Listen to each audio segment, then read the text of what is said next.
Hi everyone, it's Dulles, Kiwi Scrapper from New Zealand. I'm here today to share a new project that I did yesterday over a few hours, which is my first altered bottle. And obviously this isn't a bottle or anything like it.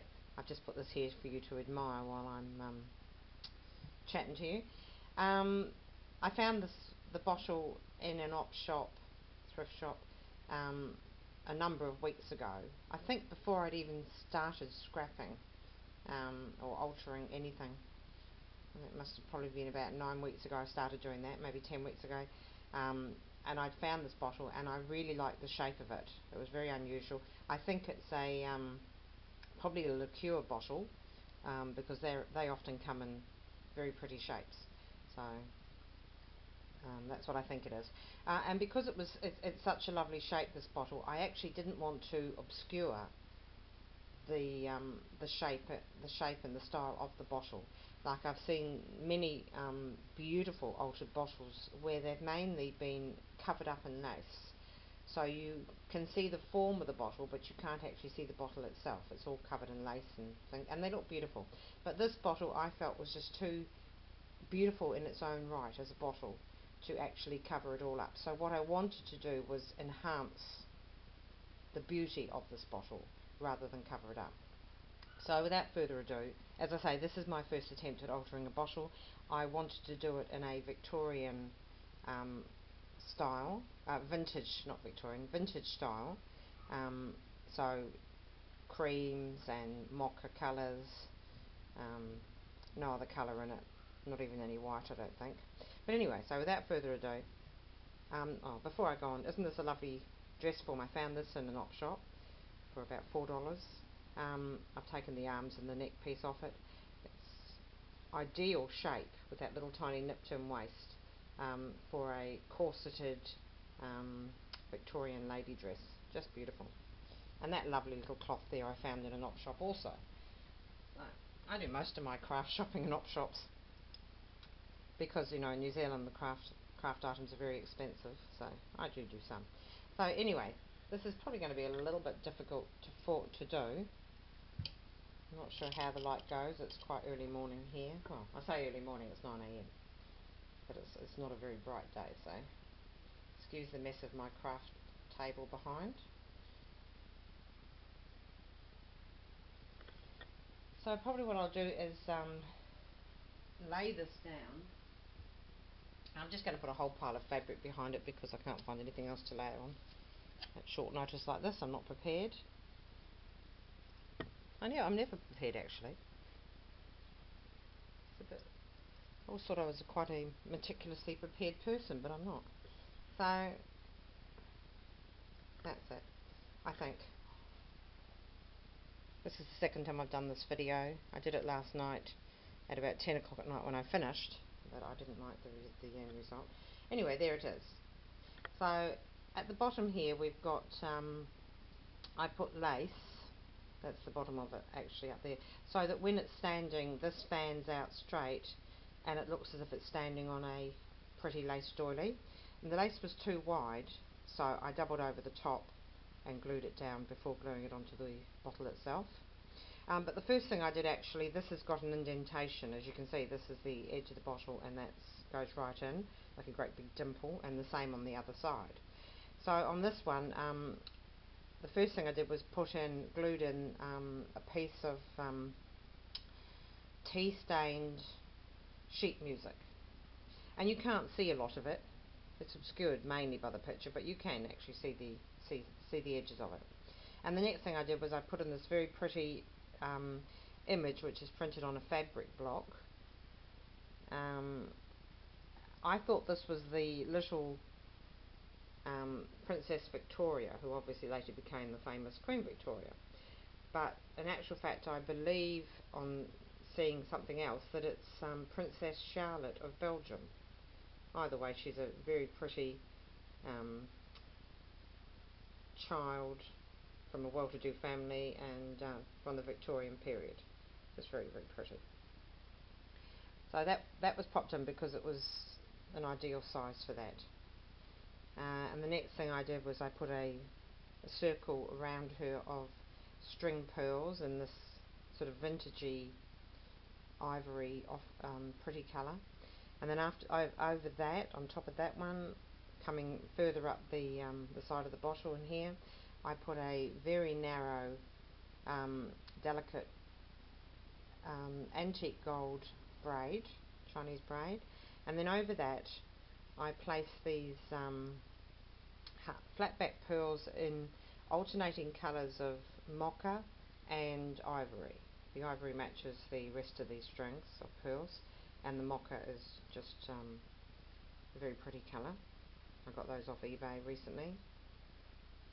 Those had to be put in using tweezers, and I'm becoming very adept at using tweezers nowadays.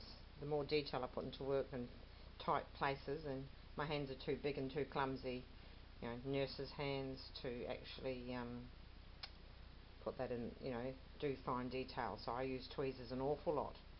After I've done that, I put in the lace. Now this lace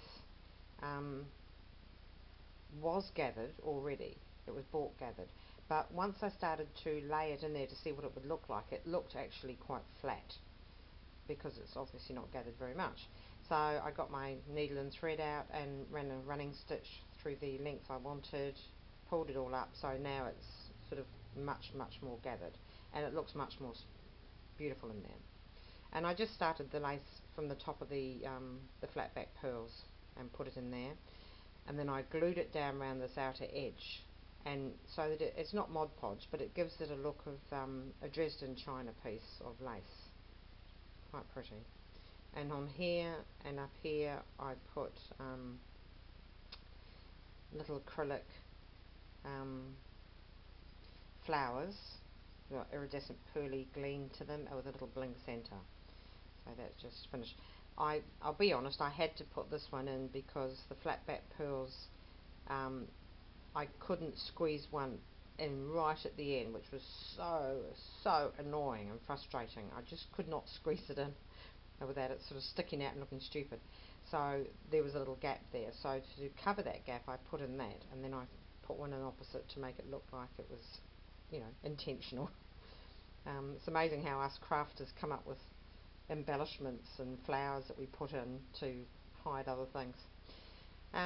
Okay, so up here, moving further up, I put this very pretty scalloped organza trim in a ivory colour, and then in each flower, at the top of each scallop there's a flower, so I popped in a ivory flat back pearl on each one of those, and that extends around the back, but it doesn't go in a circle. I deliberately shaped it downwards because I didn't want it right the way around. Coming up to the top here, which you probably can't even see, there wasn't any stopper.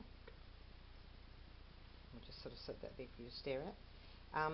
There wasn't any stopper in this at all, so I'll have to raise that, it's a bit flicky. Sorry about that light flicking of it. So I popped in this piece of an organza and braid flower that came off a metre of stuff I bought off an Etsy piece by piece, I think it was. And then around that, just try and hold it in here, I put a skirt of lace, which is the same as the skirt of lace at the bottom. So I doubled it over and glued it and then put it in over the thing. Oh, before I did that, I put the fringing. This is ivory, pale ivory coloured fringing in there on braid, and then I put this over top, and then around the top I put the ivory pearl, vintage pearl strings, or string of pearls, and then over that I put this, I'm not even sure what this is called, it's eyelash stuff. Very pretty anyway, in a very pale champagne colour. So that finished that bit off there. When I put the string of pearls in around there, I left them draping down the side so that they would be like a long tassel, and I put them at different lengths just to make it a little bit more interest. Yeah, so that's that side, and then we come to the back.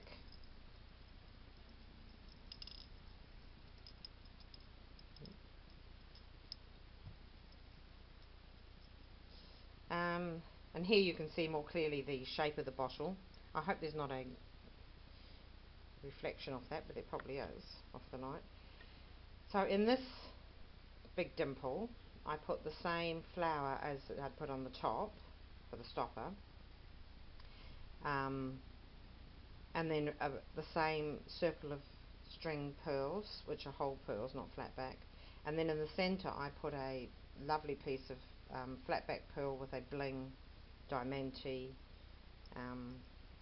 circle around it, which I got off eBay at some point. So that's that. Okay, there's the ends of the scalloped parts with their flat back pearls. And I'm coming round to the side.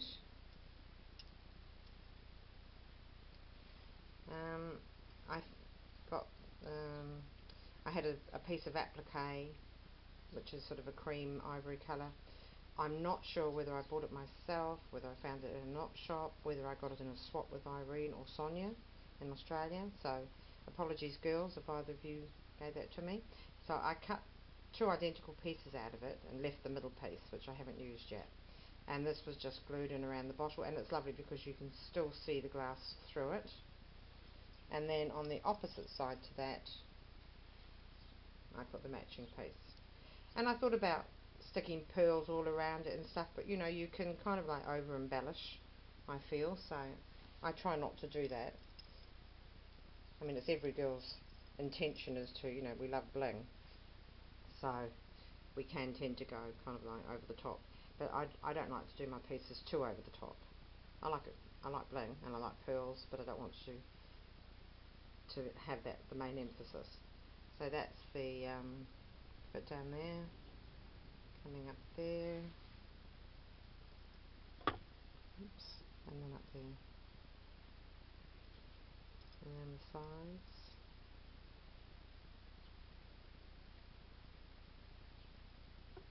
This is quite a large bottle, probably about 14 inches, 13 inches high. It's very heavy, very solid, heavy glass.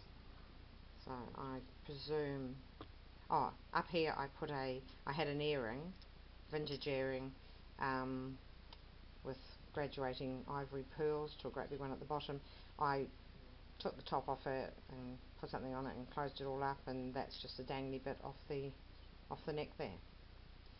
And plus I put this other string of pearls round the neck, which matches the other one on the dangly bit on this side, and dangled them down that way. So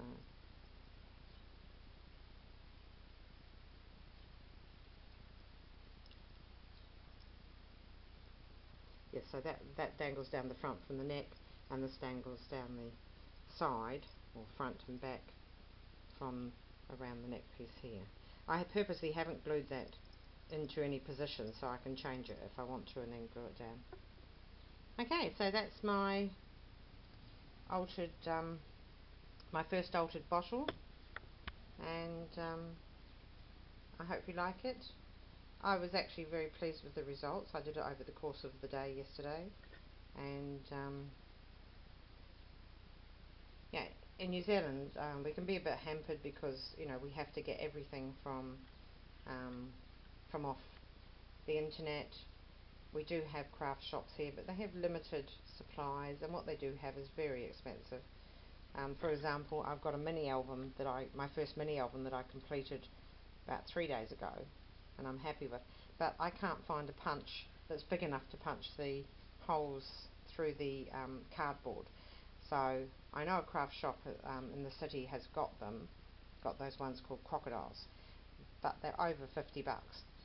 So that's going to wait till my next payday, and that will then be shown. I tried to push holes in it with an awl I had, but it was too tight a fitting for the ring binder, and it made a mess anyway. So I'm going to have to get the crocodile and hope that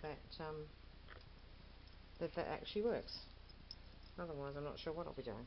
But yeah, we don't have the same craft things that you guys in America and maybe even in England, I don't know, have. I wish when I lived in England or when I was visiting my sons in America, last year I'd stocked up big time on craft stuff. Okay, so thank you for watching, and I hope you like it. I'm going to be altering more bottles, as I find some nice ones with pretty shapes. And I hope that's not flickering or reflecting the light too much. But thank you for joining me. If you haven't become a subby, I hope you'll consider doing that, because I have lots of great ideas for different projects coming up in the future. Okay, bye.